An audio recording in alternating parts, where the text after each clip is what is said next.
Kalau ditanya cinta banget sama klub itu, cinta banget sama klub itu. Maksudnya kalau nggak ada klub itu gue mungkin nggak pernah juara. Benar. Tapi gue balikin lagi, mungkin kalau nggak ada gue lo nggak akan pernah juara juga dari 24 tahun terakhir. Kemenangannya di Liga IBL 0. Terus gue pindah ke situ. Orang-orang mikir lu gila apa ya? Tapi gue berpikir kayak gue punya target. Yang tadi gue bilang ke lu, gue punya target, yaitu gue butuh menit dan panggung. Kalau gue main di tim papan bawah itu, semua bola alirannya ke gue pasti. Gue kan pernah bikin statement, gue pemain basket yang paling beruntung, gue gak jago. Itu kayak sarkas gitu kan? Enggak, gue gak jago tapi gue beruntung.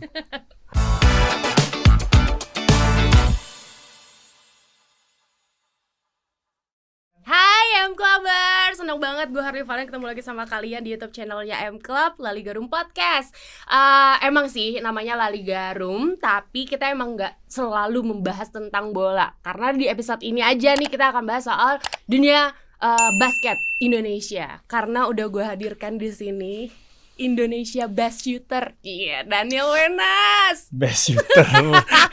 Shooter tuh bisa penembak sih Oh, sebenarnya, iya, kan? bener, Emang lo bener, kira bener. gue mau muji lo?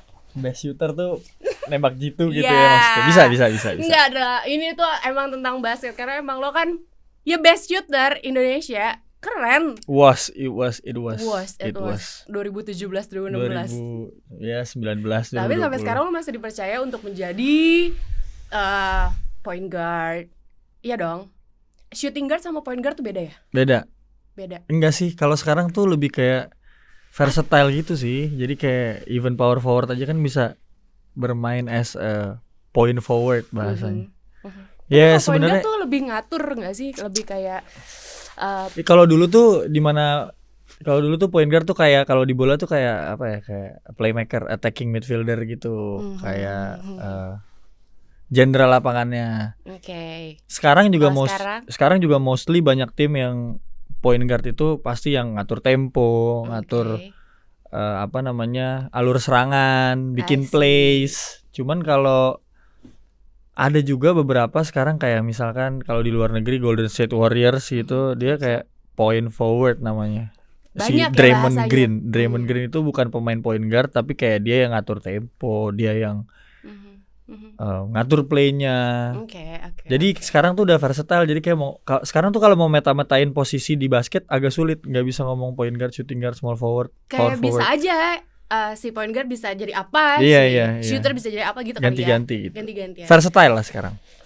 Maksudnya kayak tergantung kondisi di lapangan aja nggak sih? Betul. Karena kalau kayak gua aja kadang-kadang misalkan point guard gua nih si jenderal lapangannya ini yang harusnya sebagai jenderal lapangan, tiba-tiba pemain muda gitu. Tiba-tiba dia akan kayak panik.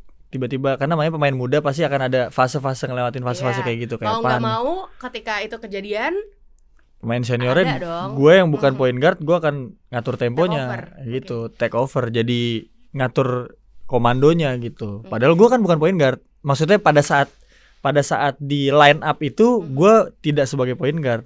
Let's say gue sebagai small forward gitu atau power forward, tapi gue tetap yang bertanggung jawab gitu. Lebih ke kalau itu sih sekarang yang namanya point guard tuh sekarang yang paling penting kan kayak lo punya leadership segala macam. Kalau dulu tuh wajib dipunyain gitu. Kalau sekarang kalau si point guard ini kurang leadershipnya, akan ada orang lain yang bisa bantu. Dan itu udah kayak sekarang itu udah lumrah, udah nggak bukan hal yang nggak bisa kalau point guard harus gini.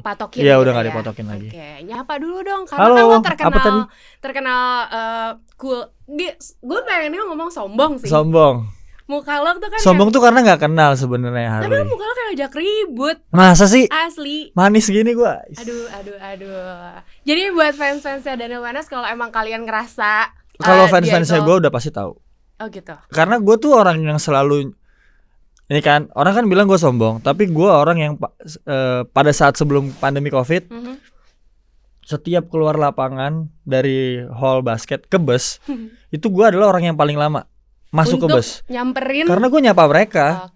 Kan makanya kalau yang lo bilang kalau untuk fans gue gitu, mereka udah pasti tahu.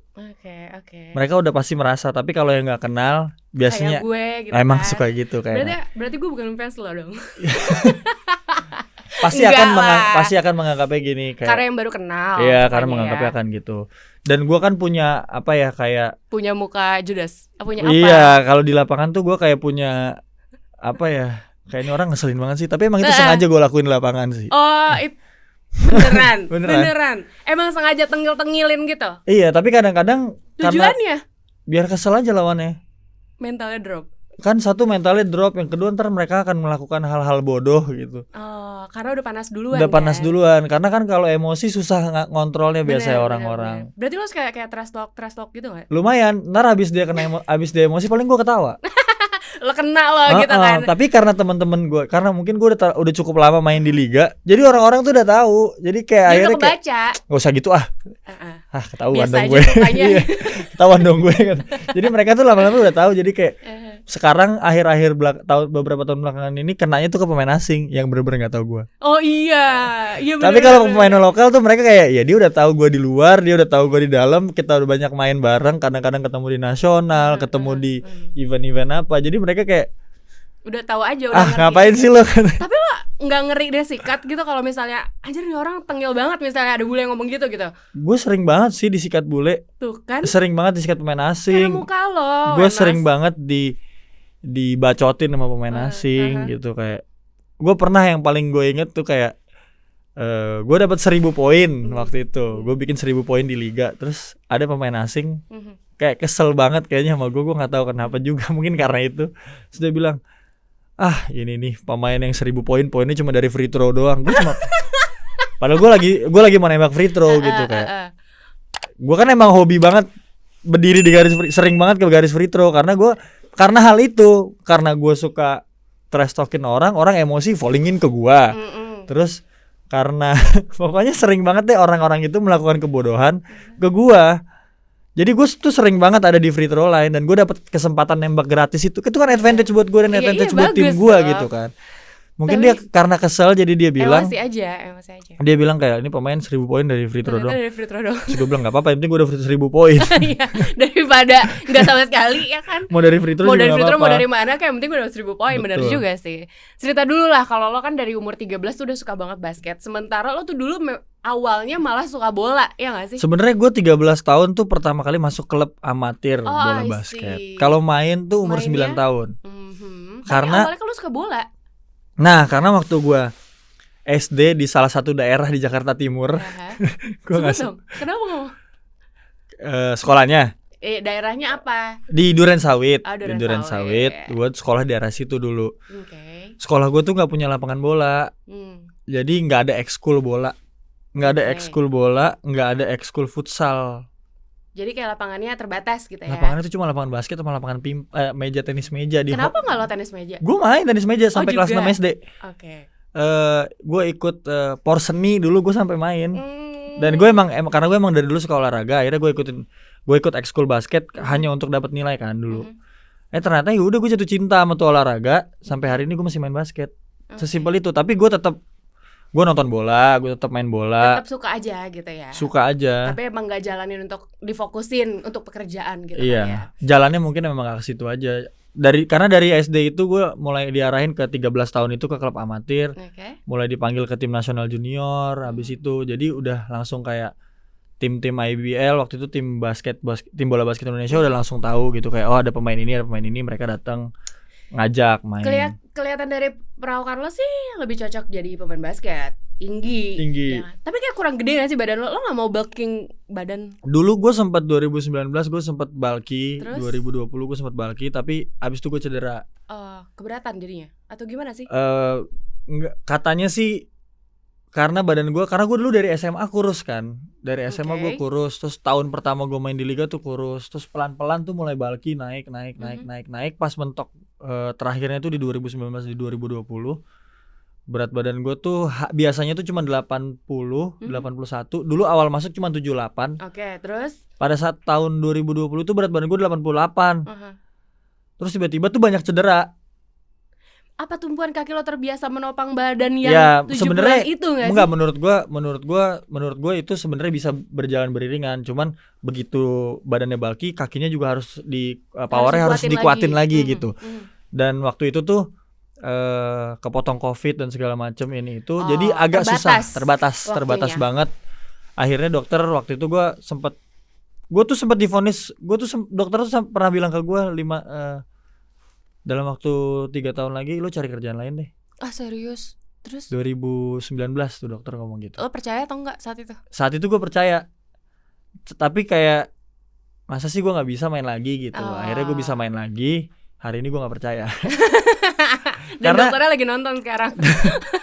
Karena itu salah satu opini dokter. Begitu gue pindah ke dokter lain nggak bilang kayak gitu. Dokter lain bilang kayak ini mah gampang, yang penting kontrol, latihan terus terapi. Sekarang terapi, terus sekarang kontrol berat badannya dulu. Begitu nanti dia udah kuat, boleh dinaikin lagi. Jadi ini udah berat badan ternyaman lo ya sekarang? Enggak. Lagi gimana badan lo sekarang? Sekarang karena kemarin main nggak ada masalah ya. Gue kemarin main di satu musim itu 22 game. Enak-enak aja. Iya, sekarang programnya naikin berat badan dan menguatkan kakinya lagi gitu. Jadi kayak gue pengennya beriringan aja. Dengan gue mengundang lo tuh sebenarnya orang yang nonton, terutama cewek-cewek, kepengennya tuh ngebahas tentang dunia percintaan lo aja. Tapi sebelum kita masuk nanti gue bahas, nanti akan gue sedikit nyerempet-nyerempet ke sana. Pro kontra lo Daniel Wenas di sosial media. Pasti ya. Masih. As always. Biar ceritanya udah lawas juga tetap aja dibahas. Tapi sebelumnya perjalanan karir lo dari awal banget tuh lo di Bulls ya. Di Bulls. Merah Putih. Terus PJ Junior. Abis itu PJ Senior. Terus lo pindah. Kenapa sih lo harus melakukan itu? Apakah ada kesempatan atau kayak misalnya Dodo, gue ngomong Dodo deh. Dodo kan one man club. One man club. Jadi di situ aja dia sama SM seumur hidup dia mengabdi gitu. Kalau lo kenapa lo meninggalkan PJ yang gue juara di situ? Cincin lo dapet di situ kan? Iya, abis itu gue pindah kemana-mana gitu ya. Kenapa? Sebenarnya kan kalau ditanya cinta banget sama klub itu, cinta banget sama klub itu. Maksudnya kalau nggak ada klub itu gue mungkin nggak pernah juara. Benar. Tapi gue balikin lagi, mungkin kalau nggak ada gue lo nggak akan pernah juara juga dari 24 tahun terakhir. Gue balikin. Tapi menurut gue pada saat itu gue punya mimpi dan punya target yang harus gue kejar. Dan gue merasa pada saat 2018 itu gue keluar dari Pelita Jaya, Pelita Jaya nggak bisa provide itu. Karena pada saat itu mereka mendatangkan pemain-pemain yang ada di posisi gue, pemain senior lain. Oh, oke. Datengin, jadi lu merasa tersingkir? Gue gak merasa tersingkir, tapi gue merasa lu gak punya prioritas aja buat gue. Padahal gue udah kasih something buat lo. Gue udah kasih lu cincin juara, tapi lu gak merasa, maksudnya gak, ya kenapa lu harus cari sementara udah cukup nih, kenapa main harus cari posisi yang baru lain gitu. Tapi alasannya pada saat itu kayak enggak, gue butuh backup lo. Ngomongnya gitu. Ngomongnya gitu, tapi ternyata gue abis itu di 2017 abis juara. Itu pas lagi peak-peaknya dong ya PJ. Iya 2017. Iya itu 2017 abis juara, terus mendatangkan pemain yang katanya buat backup. Iya benar, di tahun 2018 setelah si pemain-pemain itu datang, di 2018 gue masih starting 5 sekitar 18 game. Tapi abis itu di playoff gue gak dimainin. Why? Gue nggak tahu alasannya, alasan kenapanya sampai sekarang gue nggak tahu. Alasan pastinya gue nggak tahu kenapa. Karena waktu itu gue emang ada kecelakaan sedikit, lagi latihan box jump di gym. Terus memang salahnya box jump itu dibuatnya dari besi dan nggak ditutup. Jadi kaki gue luka nih. Gue harus masuk rumah sakit, operasi kecil 3 hari, dan abis itu dalam 2 minggu gue nggak bisa latihan. Terus 2 minggu kemudian, 1 bulan setelah gue sembuh tuh ada pertandingan semifinal IBL. Di situ mereka menilai bahwa gue belum siap karena gue baru sembuh dari cedera. Tapi buat gue, yang gue rasa, gue udah ikut latihan lo sebulan dan gue siap-siap aja. Tapi kan ada kemungkinan mereka nggak mau nanggung resiko nggak sih sebenarnya? Mungkin gak sih ada pendapat itu kayak? Mungkin, karena memang banyak yang bilang ke gue juga, Nil mungkin mereka lebih tahu kondisinya. Tapi gue merasa gue tuh, lo yang tahu badan lo sendiri. Gue tuh keras, jadi kayak Enggak, gue tahu badan gue sendiri. Kalau gue nggak bisa, Kalau nggak bisa ya lo nggak akan gue nggak maksain. bisa, gue nggak akan latihan. Oke. Masalahnya gue udah latihan 1 bulan dan it's totally fine. Jadi buat gue di situ jadi suatu pertanyaan buat gue, kenapa? Jadi disitulah titik lo sakit hati. Gue nggak sakit hati sebenarnya, cuman gue gemes aja karena harusnya tahun itu jadi cincin juara kedua gue yang kedua, cincin juara gue yang kedua. Oke. Karena waktu itu ketika final lawan Satria Muda, sama sekali gue nggak dipasang. Gue dipasang 20 detik. Serius? 20 detik. 20 detik di game kedua dan ketiga kalau nggak salah. Nasib lo di PJ tuh sebenarnya emang selalu minute play-nya dikit atau cuma awal dan akhirnya aja nih? Hanya awal dan akhirnya aja. Awal kan waktu zaman rookie ya standar Iya, lah. baru ikut anak aja baru. gitu kan. Nah, kayak pada saat kacuping gitu nggak sih, pada awal-awal? pada saat yang terakhir itu gue ngerasa kayaknya gue harus kejar mimpi gue di tempat lain. Kenapa? Karena kalau gue stay di sini, Stuck. gue bisa jadi akan begini terus. Bisa akan begini terus karena gue nggak tahu hal pastinya apa dan patokannya harus seperti apa. Kebetulan aja Agustus 2018 kontrak gue habis. Oh, kebetulan. Kebetulan. Jadi gue pindah. Oke, pindah. Tapi kan habis itu balik lagi, iya kan? Bukan, kalau yang balik lagi kan itu dari Garuda sebelum gue juara. Oh, oke. Jadi sebenarnya urutannya tuh gimana nih? Urutannya tuh Pelita Jaya, Kayak- Garuda Bandung, Pelita Jaya lagi. PJ Garuda Bandung, PJ lagi. Pelita Jaya lagi. Kasusnya baru yang di PJ itu ya, yang PJ yang kedua, Mm-mm. ya kan? Terus habis itu sempat Siliwangi. Siliwangi Bogor Siliwangi. Yang diomongin juga kasus tapi lo adem ayam aja. Adem ayam aja. Kenapa? Itu Nanti nggak kita usah bahas. ya. Lanjut dari Siliwangi, habis itu Bali United sempat juga. Louvre dulu. Oke. Love atau Louvre dibacanya? Nggak tahu sih, harusnya Louvre. Louvre. Harusnya Louvre, tapi kayak orang-orang Indo yang tahu basket udah bilang Louvre Iya, aja. Louvre aja. Iya benar-benar. Susah lah Nggak ada ngomong. masalah Nggak ada juga masalah kita ngomong juga. Louvre kan. Louvre yang abis itu Louvre yang di sana juga nggak berubah kok. tetap Udah. Louvre namanya di Tetap sana. Louvre. Abis Terus? itu Bali United Louvre by United. Louvre Bali United, EVOS sekarang. EVOS dipinjemin atau sebenarnya? Dipinjemin. Oke. Sekarang EVOS dan nanti IBL mungkin Louvre lagi. Oke. Lo ngerasa jadi pemain bintang, pemain yang dibutuhkan gak sih sebetulnya sekarang? Sekarang. Aha. Karena kalau gue tahu kapasitas gue, jadi menurut gue lo butuh gue. Menurut gue. Apakah semua atlet harus punya kepercayaan diri itu ya untuk dia tahu value dari dirinya itu seberapa? Value Gitu nggak buat klub dan value buat gaji lo. Bener dong. Iya. Kita nggak usah munafik gitu. Kalau lo bisa menghargai diri lo sendiri, pasti orang lain juga akan menilai gitu. Tapi kan. lo juga harus tahu harganya. batasnya sampai mana. I see. Kalau misalnya lo tahu batasnya sampai mana? Tahu lah. Makanya gue bisa nego harganya segimana. Berapa sih?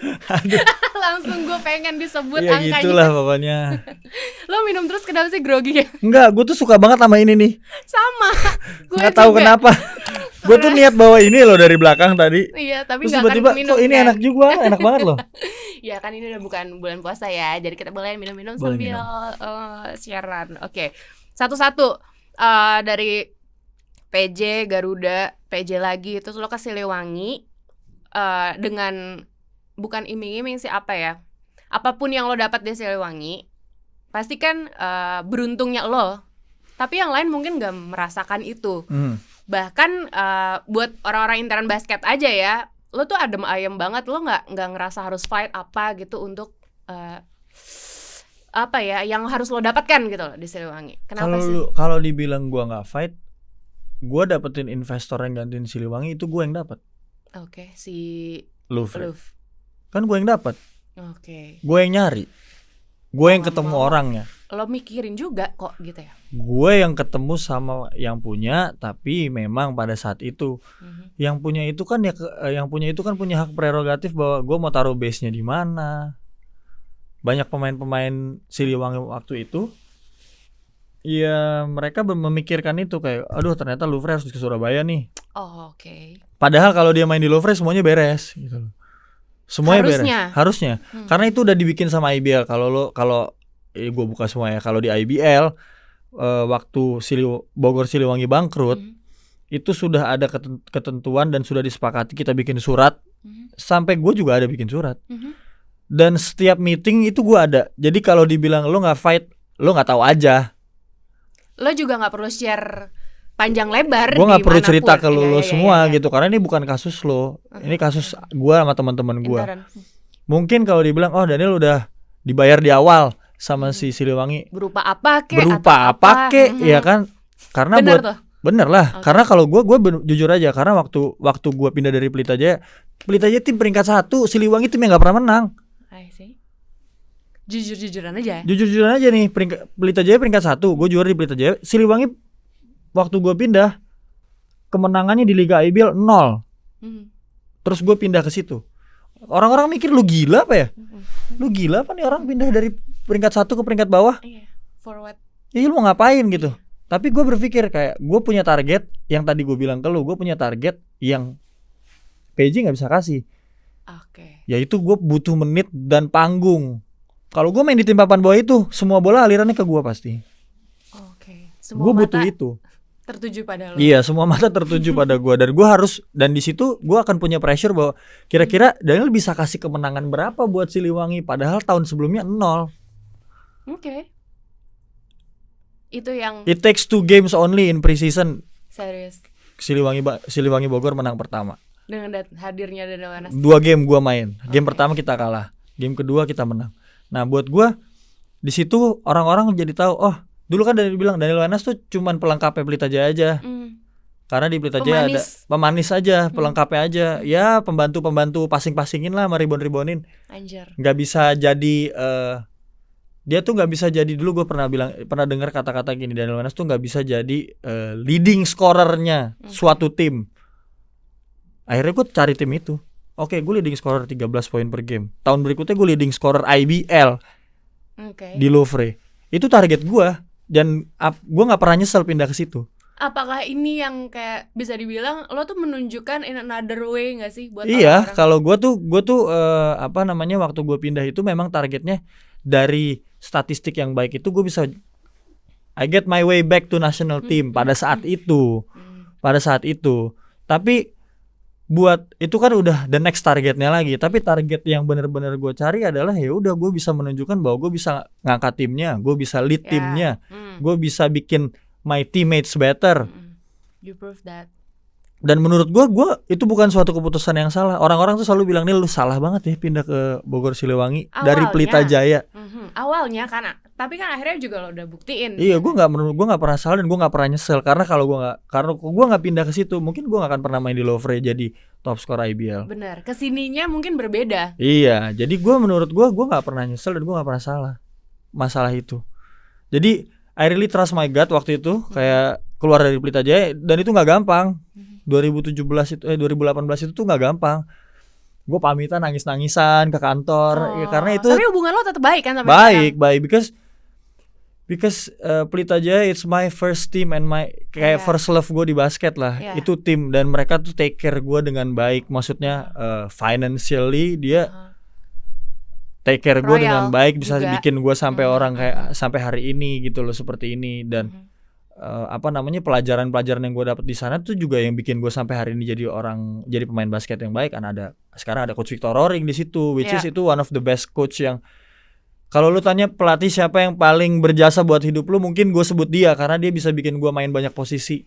Gue masuk timnas gara-gara dia, gue juara ada dia. Jadi buat gue I have to respect that. Tapi di urusan yang lain gue punya mimpi yang lain gitu. Dan he's totally fine, he's totally okay waktu gue ngobrol sama dia. Mungkin yang sakit hati cuman bosnya aja, kayak Nil kenapa lo harus pindah?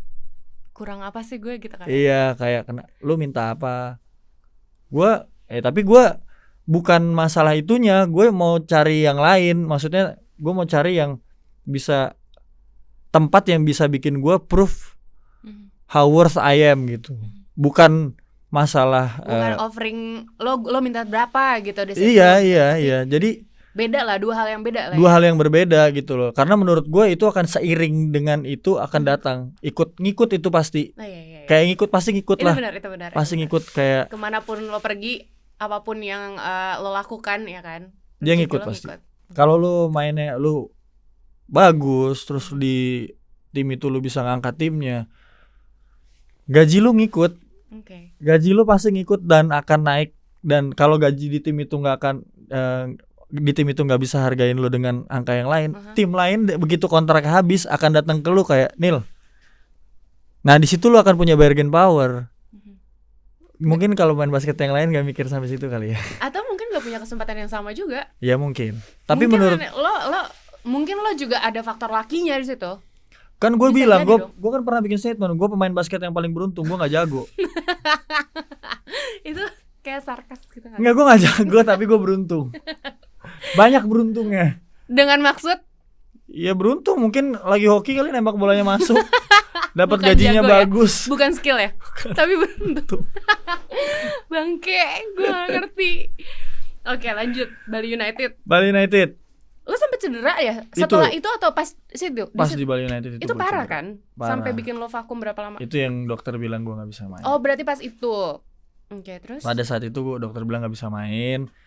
Sebenarnya itu salah satu kesedihan terbesar gue karena gue musim itu udah siap untuk main, udah berangkat ke Jakarta, terus tiba-tiba 15 Januari COVID yang Delta. Nah 2021 itu kita udah mau main 15 Januari, tiba-tiba banyak teman-teman di IBL yang kena, batalin mundur sampai bulan Maret, sistem bubble.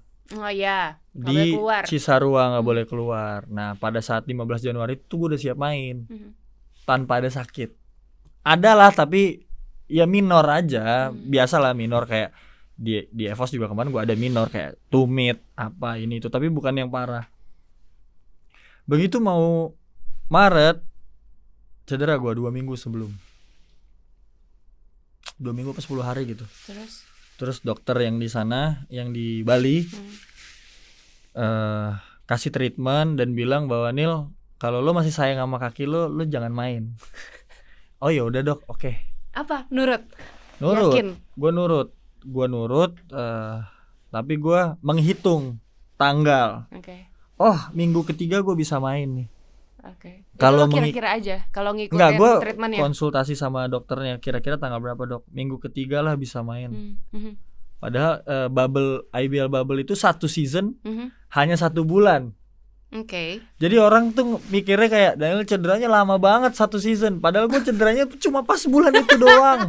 Emang ya orang-orang seenak-enaknya aja ngomong. Padahal gue cederanya pas bulan itu doang. Bulan itu, Jadi pas bubble ketiga, minggu ketiga, begitu gue mau masuk ke bubble, pada saat itu Bali United fine aja. Tapi pada saat itu Bali United fine aja di klasmen menuju ke playoff. So kita diskusi, gua coaching staff sama owners juga diskusi bahwa oke, Nil, kita baik-baik aja nih. Kayaknya lu persiapin buat playoff aja. Jadi nggak perlulah lu ke bubble, dia bilang gitu. Oke, it's okay. Karena gue juga melihat nggak apa-apa. Lo fine aja. Ternyata di minggu terakhir kalah beruntun, nggak lolos playoff. Iya, itu dia. Nah, itu jadi penyesalan gue karena setelah itu dengan Bali United ada si Lovre ini nih yang cinta banget sama gue. Yang dan lo juga udah siap jadi bintang juga di sana. Ya gue punya ikatan yang lain lah sama ownernya Lovre, Pak Erik Erlangga. Gue punya ikatan lain sama dia. Berapa beli lo? Nggak tahu Pak, lo tanya aja sama Bali United. Berapa sih? Akhirnya? Iya pokoknya angka yang gila lah menurut gue. Buat ngapain lo beli pemain habis sembuh dari cedera? Buat apa sebenarnya? Buat apa? Gue menurut gue juga kayak lo agak gila. Tapi gitu, dibayar juga. Tapi dibayar juga, ya udah.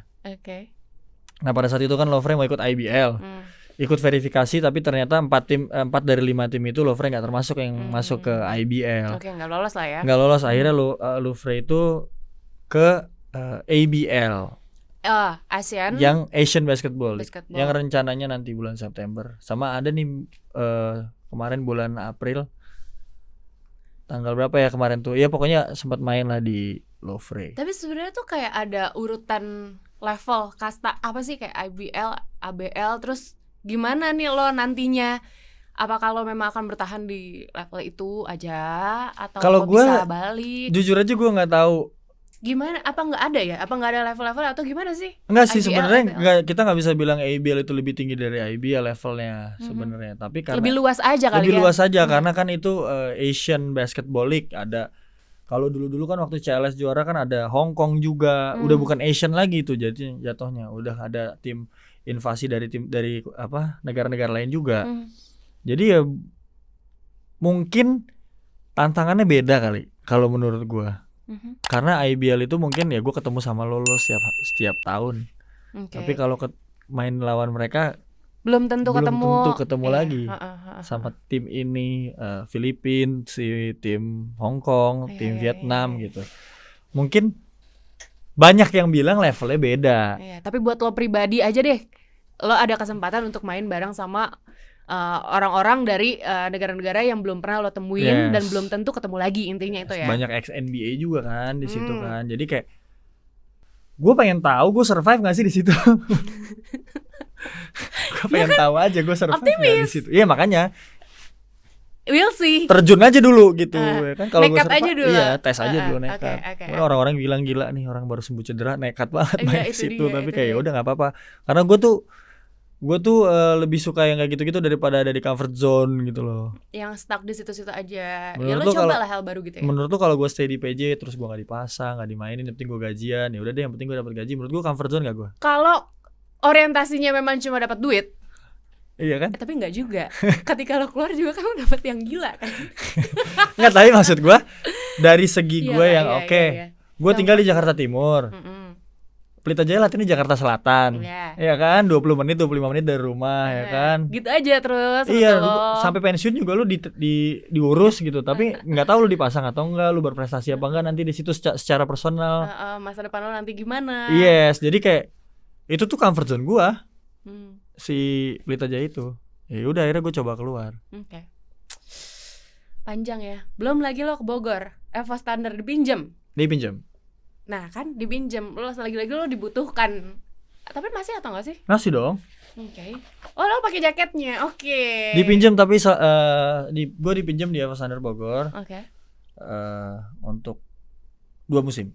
2 musim sampai di Liga kapan? IBL. Tapi di Liga ABL gue nggak main di EVOS. Ada ABL. Bingung kan? Aduh enak ABL, lagi minum dulu lo deh. sama EVOS.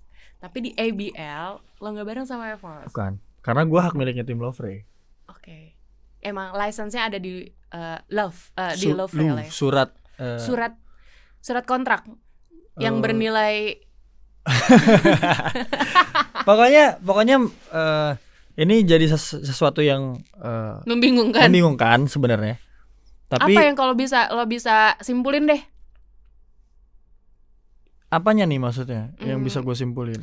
Ya pokoknya kalau di IBL gue main di EVOS, kalau di ABL gue main di Lovre. Selama 2 musim ke depan. That's all.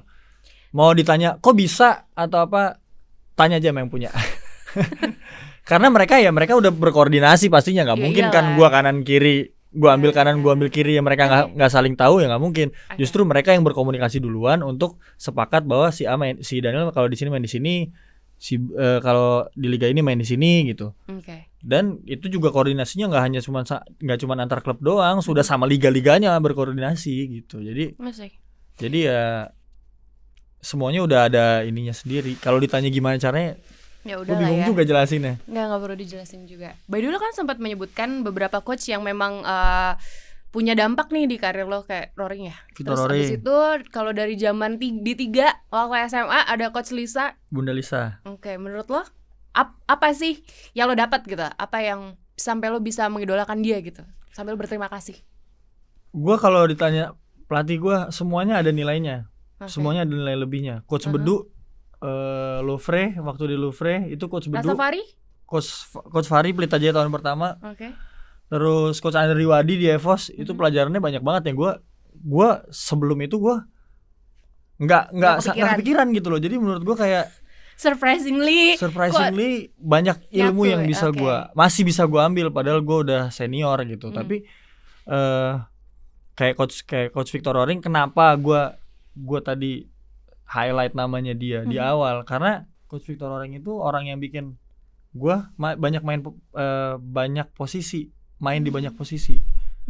Karena tadinya gue mungkin cuma small forward, terus waktu gue ke Garuda gue nggak punya point guard. Nil main point guard, latihan, belajar jadi point guard. Nggak bisa coach. Kata siapa nggak bisa? Coba dulu. Oke. Ya akhirnya gue coba terus kayak coach banyak turnover. Ya biasa, namanya juga baru main. Jadi gue ngerasa kayak gue tuh selalu diangkat bahwa kasih tahu bahwa lu bisa. Dan akhirnya gue bisa gitu. Akhirnya gue bisa jadi point guard. Lebih kayak ngeluarin potensi yang ada di dalam diri lo nggak sih? Iya. Jadi kayak I'm so thankful because of I can do a lot of position, versatile player yang kalau mungkin kalau lo jadi pelatih, kalau ada gue lo nggak akan bingung mau masukin siapa karena kalau ada gue lo bisa untuk ya udah Daniel jadi ini, masukin sini Daniel jadi itu, bisa nambel dimanapun begitu. Okay. Mungkin tapi itu ada plus minusnya juga sih Har. Kayak karena kalau plus minusnya kalau misalkan lo cuman main di satu posisi kan pasti lo tajam banget di posisi itu. Sebenarnya menonjol di situ. Lu akan menonjol banget di posisi itu dan lu tajam banget. Mungkin kalau gua nggak kelihatan menonjol dan tajam banget, tapi si pelatihnya butuh karena bisa gampang buat muterin itu. Sekarang tinggal itu aja, jadi plus minusnya itu. Ketika lu dibutuhkan, lu dibayar dengan angka baik kan. Balik kita. Poinnya itu. Terakhir nih untuk yang soal basket ya. Lo ngerasa Daniel Wenas itu peaknya di tahun berapa dan pada saat di mana? 2019-2020. Oke. Kenapa? Gitu. Ya karena nggak tahu ya. Apa aja? Gampang banget masukin bola pada saat itu. Kayaknya tuh semua gemilang banget ya prestasi lo di situ. Kayak gampang banget gitu tuh 1.000 poin, dapat 1.000 poin, dapat nominasi walaupun nggak jadi, tapi masuk ke nominasi MVP. Terus kalau in total scoring tuh top score IBL. Ya itu paling, gue juga ngerasa badan gue nikmat banget main di situ, maksudnya enak banget gitu. Apa ada ada faktor lain yang membuat lo jadi nggak gitu lagi? Kayak misalnya hal-hal duniawi, kayak lo kebanyakan party. Justru gue party itu tahun-tahun sebelum itu. Oh iya, berarti itu udah saat lo tobat. Di saat gue tobat, waktu gue party mulu ya emang itu jadinya gitu. Tapi akhirnya kan ya makin tua, makin profesional, makin tahu, makin belajar mana yang baik, mana yang enggak. Ya akhirnya jadi pada saat itu jadi gampang semua. Cuman yang gue lihat itu sebenarnya banyak banget faktor. Kayaknya mungkin pada saat di Lovre juga faktor pelatih yang memang bikin sistemnya buat gue. Terus faktor pemain-pemain asingnya juga yang tahu Daniel Wenas tuh hobinya kayak apa sih, sukanya ngapain sih, sukanya nembak sukanya nembak di garis 3 point sebelah mana gitu. Jadi kayak chemistry-nya lebih dapat. Jadi semuanya lebih gampang. Tapi banyak pemain yang bukan banyak sih, tapi yang gue tahu ada tuh di pikiran para atlet yang dia tuh mau retire di saat dia peak-peaknya. Jadi mungkin nggak banyak yang akan melihat nanti dia jeleknya. Kalau menurut lo gimana? Menurut gua kalau gua nggak setuju sih. Nggak setuju. Karena kalau setuju juga udah lo lakuin dari pas tahun 2019 sebenarnya. Karena waktu dibilang kaki gua sakit ya udah gua berhenti gitu. Tapi makanya gua nggak setuju karena buat gua basket itu cinta pertama gua. Jadi kayak buat gua tuh mungkin kalau ditanya kapan lo akan berhenti basket, ketika gua udah nggak ada passionnya lagi atau ketika gua udah nggak bisa lari lagi. Oke. Kalau gue masih bisa lari, kaki gue masih bisa lompat, masih bisa. Ya lo akan terus. Gue masih akan terus main gitu.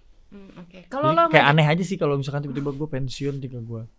Kayak misalnya. Banyak, iya. Lo tau kan? Tahu banyak. Iya kan dia ngerasa kayak gue lagi di peak-peaknya, udah gue retire gitu.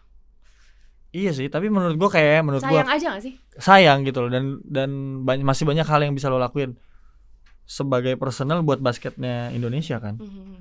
Bukan buat diri lo sendiri ya. Oke. Maksudnya banyak yang bisa lo lakuin buat itu. Iya, masalahnya ya kalau misalnya gue kayak retire di situ, berarti kayak gue ngerasa gue ujungnya udah cuma di situ aja. Buat gue aja, tapi bukan buat orang lain. Buat orang lain. Oke. Kalau lo dibilang pemain yang modal tampang doang, lo terima atau enggak?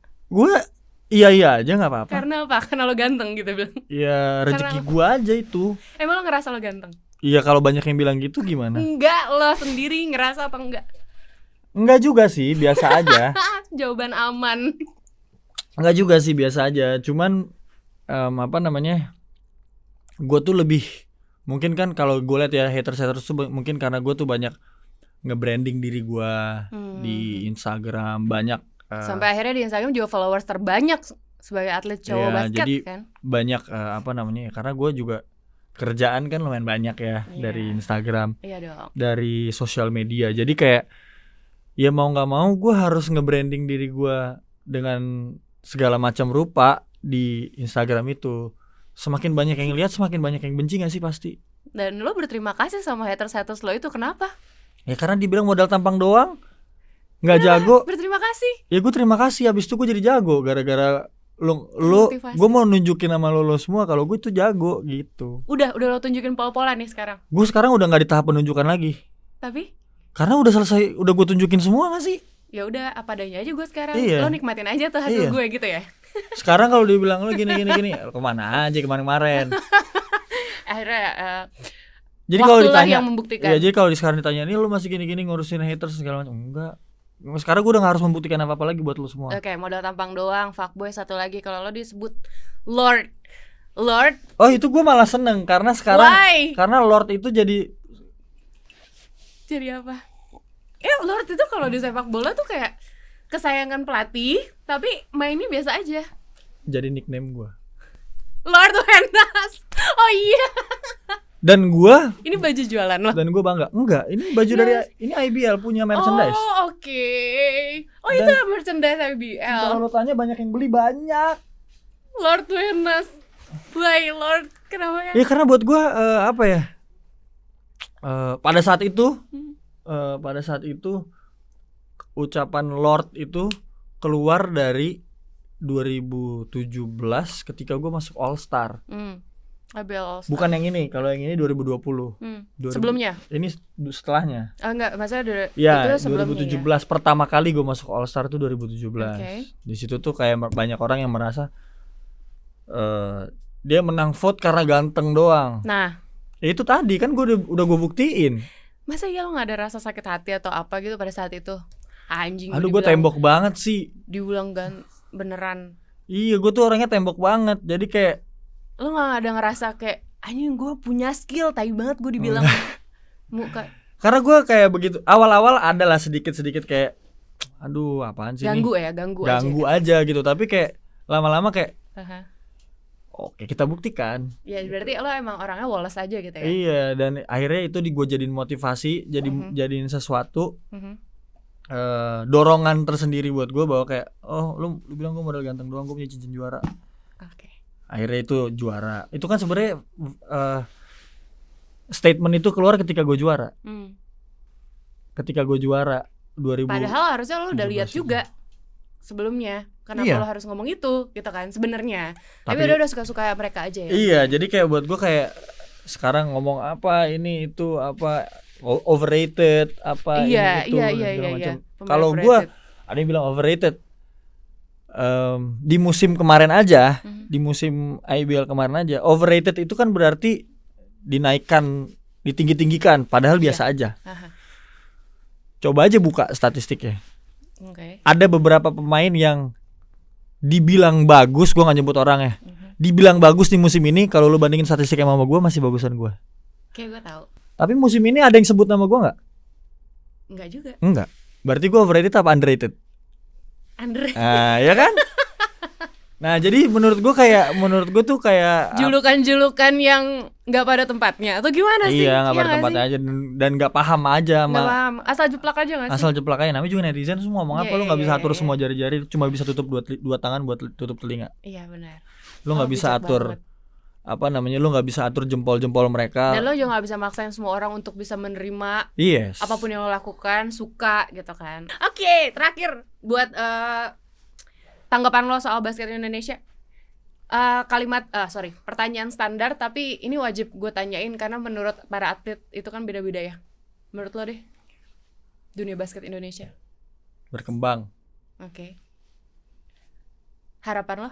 Boleh tambah satu, boleh dua kata nggak? Boleh. Berkembang dan jahat. Kita nggak perlu bahas tentang berkembang dan jahat, tapi itulah pendapat dari Daniel Wenas. Thank you Daniel Wenas sudah hadir di M Club. Thank you. Sukses buat karir lo dan percintaan lo. Sukses juga buat kalian semua yang udah nonton. Thank you udah nonton episode ini bareng sama Daniel Wenas. Episode berikutnya gue akan wawancarin siapa, tungguin aja langsung di Laligarum Podcast mclub.indo. Follow juga Instagramnya. Bye. Thank you. Bye.